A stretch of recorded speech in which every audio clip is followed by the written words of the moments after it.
Maxwell Harrington had just carved his knife into the thick cut of steak, the juices pooling against the edge of his plate, when a waitress slid something beneath his wine glass with the smooth precision of someone who had rehearsed the movement 100 times. The action was so subtle, so deliberate, that even the junior executives sitting across from him didn't notice. But Maxwell noticed everything. His hand froze briefly. His eyes flicked toward her, and in that fleeting second he realized she wasn't just another waitress moving through her shift. Her name tag read Alana. She stood poised, tray balanced neatly, professional smile locked in place. But her eyes gave her away, focus intent, carrying a weight that waitresses in expensive restaurants rarely wore. Maxwell raised his glass, appeared to take a sip, but his fingers slipped on the base where the folded piece of paper waited. He slid it into his palm with practiced ease. He was a man who hated surprises, and in his world, surprises were dangerous. He built his empire on control, on knowing every move before it unfolded. He did not like loose ends, and he certainly didn't like mysterious notes appearing under crystal glasses. He set the wine down, unfolded the slip beneath the table, and read, "They are watching you. Don't react. Follow my lead if you want answers." A chill slithered down his spine, despite the warmth of the restaurant. His instinct was to dismiss it. Maybe a prank, maybe some desperate attempt to draw his attention. But the deliberate calm in her eyes when she placed it told him otherwise. That look wasn't a game. The executives across from him kept droning about projections and quarterly targets. They hadn't noticed anything, too nervous in his presence to catch the detail. Maxwell leaned back, studying Alana as she moved toward another table. She never looked back, but he caught the faintest flicker in her posture. She knew he was watching. He tucked the note into his inner jacket pocket, his mind already racing. When the glass emptied, he tapped it against the table, a small gesture. She returned immediately, as though anticipating the signal. She leaned slightly, bottle-angled, pouring. Her voice was light, professional. "Another pour, sir?" "Yes."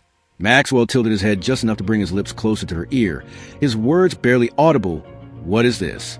Her face didn't change. She poured steadily, smile unwavering. "Not here. Play along. Wait for me." Then she turned away again, leaving only the faint scent of her perfume and the echo of unease in his chest. Maxwell wasn't rattled easily. He had faced boardroom coups, hostile takeovers, scandals, betrayals. But this was different. This was personal, and it was happening in real time. His knife clinked against the plate as he set it down. His appetite vanished. The executives noticed his silence. One of them, young overeager, asked carefully, "Sir, is the steak not to your liking?" Maxwell gave him a flat look that shut him down instantly. "Eat," he said, voice low, commanding. Then he stood. "I'll be right back." He left the table without another word, his polished shoes silent against the marble floor. The hum of the restaurant seemed louder now, the laughter sharper, the clinking glasses unnerving. He passed the hostess, the bar, the waiters moving like clockwork, and caught a glimpse of Alana balancing another tray, heading toward the corridor near the restrooms. Their eyes met for a fraction of a second. She moved past him, and in the briefest brush of contact, slipped a folded napkin into his hand. Maxwell kept walking, never breaking stride. He entered the men's room, locked himself in a stall, and unfolded it. Private dining room upstairs. 5 minutes. Don't bring anyone. He exhaled slowly, staring at the words. Whoever she was either reckless or incredibly precise. But what gnawed at him was a question. How did she know someone was watching him? Because Maxwell knew the truth. He did have enemies, competitors who hated his dominance, political figures who resented his influence, insiders who would gladly see him fall. But for a waitress to step into that dangerous current, she either had a death wish or something far more important at stake. He left the restroom, composed as ever, and returned briefly to his table. The executives looked up nervously. "Gentlemen," Maxwell said smoothly, sliding his jacket across his shoulders, "enjoy your dinner. My driver will see you back. I have an urgent call to take." He didn't wait for questions. His tone made it clear there would be none. He headed toward the stairs at the far end of the dining room, the kind reserved for private guests and high-profile clients. The maitre d' nodded respectfully, no questions asked. Harrington Money opened every door. The upstairs dining area was quieter, intimate, designed for privacy. Dim lighting, plush booths, thick curtains muffling sound. Maxwell's eyes scanned the space until he saw her. Alana stood near a side room, tray tucked against her hip, looking for all the world like she was simply waiting for a party to arrive. But her eyes flicked to him, sharp and deliberate. She turned, slipping inside the private dining room, without a word. Maxwell followed. The door shut behind him with a soft click. The room was empty except for a large oak table, crystal glasses set but unused. She set the tray down, her shoulders straightening as though she was shedding the mask of a waitress and stepping into something else entirely. "You came," she said quietly. "I don't waste time," Maxwell replied. His voice was steady, but his mind was already racing through contingencies. If she tried anything, he could overpower her in seconds. He was taller, stronger than he looked, disciplined by years of training and control. But something told him that wasn't her plan. "Good," she said. She folded her arms, studying him with a calmness that unnerved him. "Then listen carefully, because we don't have long." He leaned against the table, his eyes narrowing. "Start talking." She stepped closer, her voice low, measured. "You're in danger, real danger. Not just the kind you're used to from rivals or greedy politicians. This is different. You're being watched. Every move you make, every deal, every step outside your home. And it isn't just you, it's the people around you too." Maxwell arched a brow. "And you know this how?" Her jaw tightened. "Because I've seen them." "Who?" She hesitated, eyes flicking briefly to the corners of the room as though she expected hidden ears. Then she said, "The people you think are working for you, the people you pay to protect you, they're not all loyal. Some of them are feeding information to someone else, someone who wants you eliminated." Maxwell's expression hardened.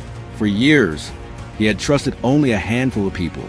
His circle was tight, his security tighter. But even so, betrayal wasn't impossible. Still, he didn't trust her. "Not yet. Why should I believe you?" he asked, voice sharp. Alana held his gaze, unflinching. "Because I know what they plan to do. And because if you leave this restaurant without listening to me, you won't make it home tonight." The silence stretched between them, heavy and suffocating. Maxwell's pulse thudded his ears, though his face betrayed nothing. He had built an empire by mastering his emotions, by never letting anyone see him falter. But her words cut deep, because despite himself, a part of him believed her. "Prove it," he demanded. She reached into her apron pocket, slowly, deliberately, and pulled out her phone.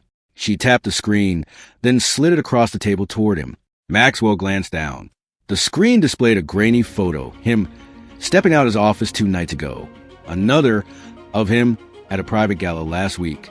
Then one that made his blood run cold. Him inside his penthouse apartment, seated at his own dining table. His jaw tightened. Only a handful of people had access to that apartment.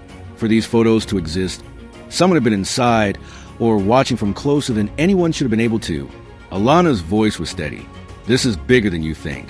They're not just after your money, Mr. Harrington. They want to dismantle everything you've built. And if you don't act fast, they'll succeed." He stared at her, the weight of the evidence pressing against his chest like a vice. She had risked everything bringing this to him. But the question lingered, sharp and unrelenting. "Why?" Maxwell asked finally. "Why help me?" Alana's eyes darkened. She looked away for a moment, as if steadying herself, then met his gaze again. "Because I know what it's like to lose everything to them. And I'm not letting them do it again." The air between them crackled with tension, the silence screaming louder than words. Maxwell realized this was no ordinary night, no ordinary waitress, no ordinary warning. This was the beginning of something far more dangerous than he had ever faced. And for the first time in years, the man who thought he controlled everything felt the ground shift beneath him. The metal handle of the private dining room door began to twist, the faint scrape loud in the silence. Maxwell's eyes narrowed, every instinct in him screaming to brace for whoever stood outside. Alana moved quickly, her hand brushing his arm. "Stay still," she whispered, barely audible. Her gaze was sharp, urgent. The door inched open. A sliver of light cut across the floor, and the shadow of a man stretched long into the room. Maxwell's jaw tightened. He could already guess who it was. Security, maybe even one of his own. But whose orders were they following? The door creaked wider. "Mr. Harrington?" A voice called, deep and cautious. It was one of his bodyguards, a man named Rourke. Someone Maxwell had trusted for nearly a decade. But Alana's grip on his sleeve tightened. She shook her head, eyes wide with warning. Maxwell didn't move. He kept his face composed, his body leaning casually against the table, as if nothing at all was out of place. "In here, Rourke." The door opened fully and Rourke stepped inside, his broad frame nearly filling the doorway. He scanned the room quickly, eyes landing on Alana, then shifting back to Maxwell. Something flickered across his face. Confusion, maybe suspicion. "Everything all right, sir? We noticed you hadn't returned to the table." Maxwell studied him, his years of reading men like open books guiding his instincts. Rourke's stance was rigid, too rigid. His right hand hovered near the edge of his jacket, where he usually carried his weapon. His tone was polite, but his eyes were sharp, calculating. Alana stayed silent, her body angled just slightly away, like prey waiting for the hunter to decide. Maxwell forced a faint smile. "Just stretching my legs. Needed a quiet moment. The young ones talk too much." Rourke gave a tight nod, but didn't relax. "Understood. Do you want me to wait outside?" Maxwell tilted his head, measuring him. If Alana was right, this man might not be the ally he thought. But if she was wrong, dismissing Rourke could raise suspicion. "I'll be down shortly," Maxwell said evenly. No need to hover. There was a pause. A beat too long. Rourke hesitated, his eyes flicking once more to Alana. Then, finally, he nodded again and stepped back. "As you wish, sir." The door closed. The muffled footsteps retreated down the hallway. Maxwell exhaled slowly. His eyes locked on Alana. "Explain. Now." She swallowed, gathering herself. "That man, he's one of them." Maxwell's voice was like steel. "He's been with me for 10 years. Her eyes burned with intensity. "And he's the perfect cover. That's how they work. They embed themselves close, where no one suspects. You think loyalty is unshakable. But I've seen the files. He reports to someone else. He's been tracking your moves for weeks. Tonight, he wasn't checking on you. He was confirming you're isolated." Maxwell's hand flexed against the table, tension rippling through him. He wanted to dismiss her, to reject the claim outright. But those photos on her phone still burned in his mind. His penthouse, his office, his life, documented from angles only someone close could achieve. He leaned closer. "You're going to tell me everything. Right now." Alana nodded. Her voice dropped, steadier now. 3 months ago, my brother disappeared." Maxwell frowned. "Your brother?" "He worked for a private security firm. The kind billionaires like you hire when you don't want questions asked. He was assigned to a client, someone high profile, but I never knew who. One night, he came to me, shaken, scared.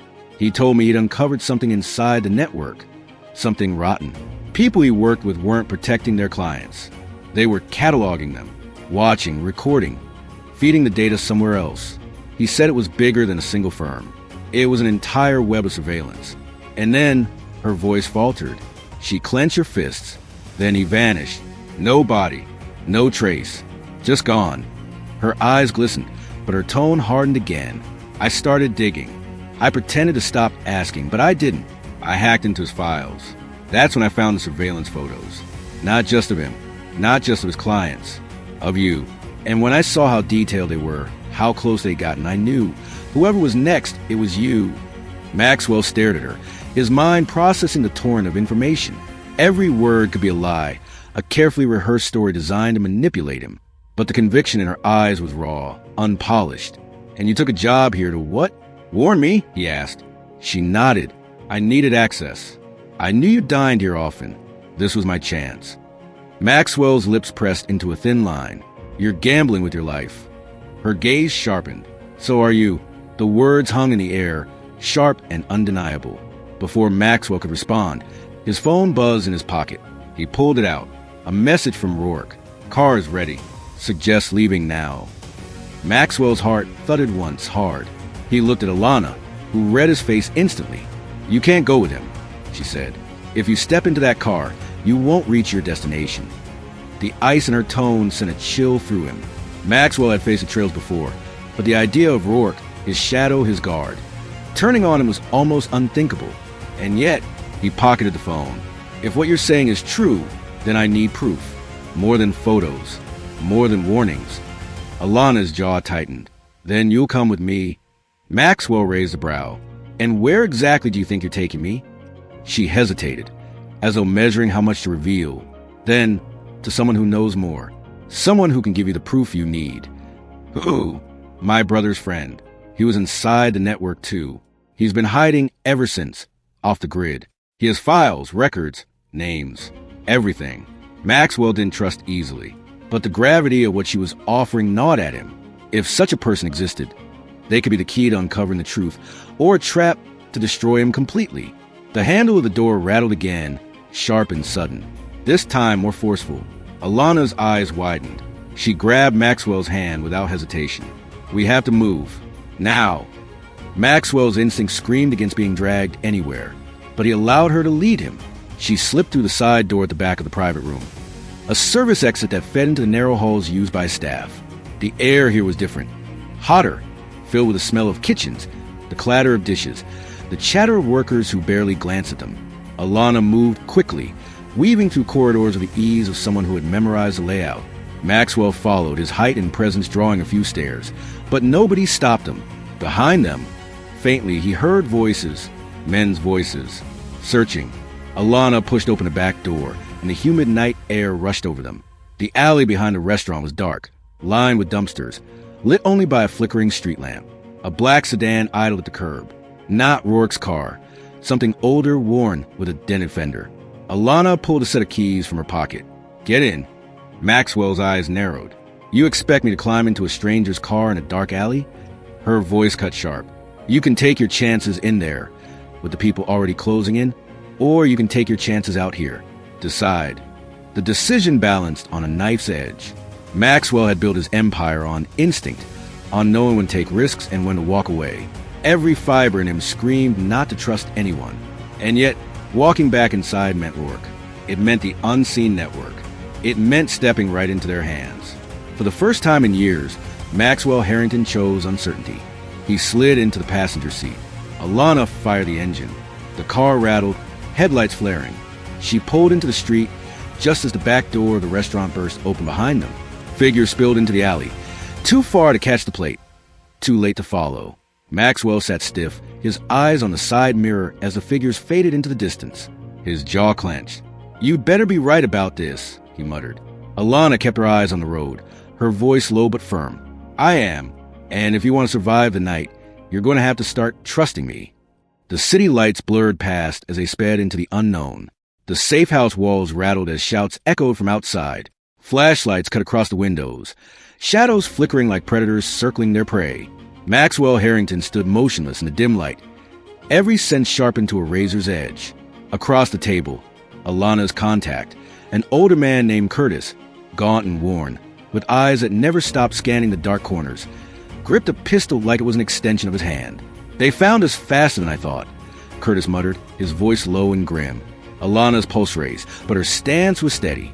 She looked at Maxwell, her eyes fierce. We don't have time. Curtis, tell him. Tell him who's behind us before they break the door down. Maxwell's jaw was set, his face unreadable, though his chest burned with impatience. Yes, say the name. Curtis hesitated, his lips pressed into a thin line. He seemed to wrestle with the weight of it. Finally, he exhaled. The one feeding them everything, the one orchestrating all of this, is Rourke. The name hit like a hammer. Maxwell felt it in his bones, though part of him had already known. His most trusted man, the shadow who had walked at his side for years. The guardian he had paid millions to protect him. The betrayal was deeper than he could have imagined. Outside, a bullhorn crackled. We know you're in there. Come out now and no one gets hurt. Alana's fists clenched. That's him. That's Rourke. Maxwell's eyes closed for a moment, not in weakness, but in calculation. Betrayal didn't wound him. It hardened him. It sharpened the lines of war inside him. When he opened them again, his gaze was cold steel. Then we don't surrender. Curtis gave a thin smile, like a man who had expected nothing less. Good answer. The pounding on the door began, heavy boots, coordinated strikes. Splinters fell as the hinges groaned. Maxwell moved fast. He scanned the room, his eyes landing on a side wall. Basement access? Curtis nodded. Trapdoor under the rug. Leads to the sewer tunnels. Cramped, but it'll get you out. Alana shook her head. What about you? Curtis's eyes glimmered in the dim light. I'll buy you time. Before Alana could protest, Maxwell's hand was already pulling the rug back. A wooden hatch revealed itself, metal latch rusted but functional. He yanked it open, the stale scent of earth and water wafting up. Go, he ordered. Alana hesitated only a second before dropping into the darkness. Maxwell followed, the wood creaking under his weight. Curtis closed the hatch above them, the sound of boots crashing into the door growing louder. His last words, muffled by the wood, "Run." Then the door upstairs gave way, and the chaos exploded. The tunnels were narrow, damp, the air heavy with mildew. Maxwell's shoes splashed through shallow water as Alana led the way with only the faint glow of her phone flashlight. Voices above echoed like thunder, but the sound grew faint the deeper they went. Maxwell's voice with a low growl. "If Rourke has been compromised this long, then every move I've made for years has been fed to them. Every deal, every secret." Alana glanced back at him, her face lit by the glow. "That's why they want you out of the way. You're too powerful, too connected. If they control you, or erase you, they control everything you built." Maxwell's mind raced. His empire wasn't just money, it was influence. Political strings, corporate webs, allies and enemies alike. If this shadow network wanted him gone, it wasn't just about him. It was about control over everything. He felt fury rise in him. Not fear, not despair, but fury. Fury at betrayal, at manipulation, at the audacity of anyone thinking they could erase him. "They made one mistake," he said coldly. Alana looked at him. "What's that?" They didn't finish the job. The tunnels opened into a wider chamber. Faint moonlight spilled through a grate above. Alana climbed first, pushing it open with a grunt, and pulled herself onto the street. Maxwell followed, his strength lifting him effortlessly. They emerged in an abandoned part of the city. The streets cracked, buildings boarded. Silence hung heavy. For now, they were alone. Alana doubled over, catching her breath. Maxwell stood tall, his suit torn to cuffs, dirt on his hands, but his presence unshaken. He looked down the street, then back at her. "This isn't over," he said. She nodded. "I know, but now you know the truth. You know who's hunting you." Maxwell's eyes burned with resolve. "And now I hunt them." The following hours blurred into strategy. Alana led him to another safe point, a deserted apartment once used by her brother. There, amid scattered files and old photographs, Maxwell studied everything Curtis had gathered before disappearing into his final stand. Names, dates, accounts, a network stretching further than Maxwell had ever imagined. Politicians, CEOs, security chiefs, a lattice of power, feeding on surveillance and betrayal. And at the center, the face of the man Maxwell once trusted with his life, Rourke. The weight of it pressed on him. But he did not bend. He was not a man who broke. He was a man who rebuilt, stronger than before. As dawn crept over the city, Maxwell stood by the window, the skyline glowing with pale light. Alana joined him, her eyes tired but unwavering. "What now?" she asked softly. He turned to her, his face carved from stone. "Now we strike first." The resolve in his tone sent a shiver through her. For the first time since this began, she saw not just a billionaire fighting for survival, but a man ready to go to war. Days later, the headlines would ignite with scandal. Quiet arrests, silent disappearances, a reshuffling of power that no one publicly explained. Behind it all, Maxwell Harrington moved like a phantom, dismantling the network piece by piece. And at his side, always in the shadows, always watchful, was a waitress who had slipped him a note that changed everything. If you enjoyed this story, let us know what you think in the comments. Would you have trusted Alana if you were Maxwell, or would you have walked away? Don't forget to like the video, share with friends, and most importantly, subscribe to Residential Stories for more powerful, suspense-filled tales that keep you hooked until the very end.